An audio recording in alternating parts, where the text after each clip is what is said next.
The hantavirus situation on the MV Hondius just got a lot more complicated. For cruise lovers like me, the cruise MV Hondius actually no longer seems like it is the originator for the hantavirus. Reports are now alleging that the original couple that went into the MV Hondius likely actually contracted the Andes strain of the hantavirus during a wildlife expedition around Ushuaia, Argentina. The couple were partaking in bird watching near a landfill, which is obviously going to be known for rodent activity. But I do have to say, don't judge a book by its cover because there's a lot of bird watching that actually occurs at landfills. That's a fun fact. Argentina has dealt with the Andes virus outbreaks before, with a major outbreak occurring in 2019. This isn't necessarily new for Argentina, but this is new for a worldwide scare.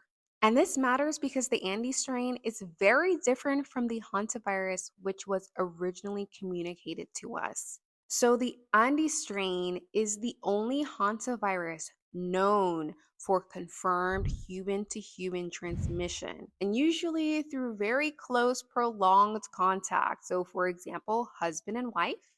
Or let's say you're in a floating petri dish in the ocean. That is why it makes sense that the MV Hondius was a great place for this to spread. A few dozen passengers disembarked prior to the confirmation of the hantavirus outbreak, which is a mess for contact tracing, but it's not impossible. So far, it is alleged to have spread across 12 countries. And in the US specifically, Arizona, California, Georgia, New Jersey, Texas, and Virginia are monitoring residents for potential infections. Yikes. 17 American passengers on board the MV Hondius are now quarantining in Nebraska.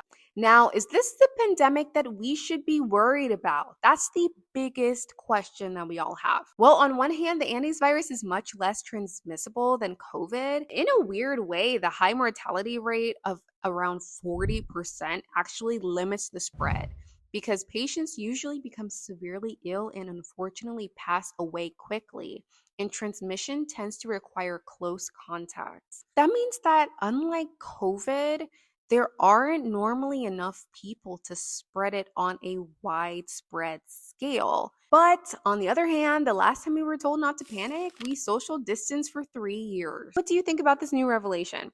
Are you doing any preventative measures? Are you stockpiling toilet paper and paper towels? Or are you just riding the wave and hoping that you can work from home again? Make sure to comment below. Remember, this is all alleged.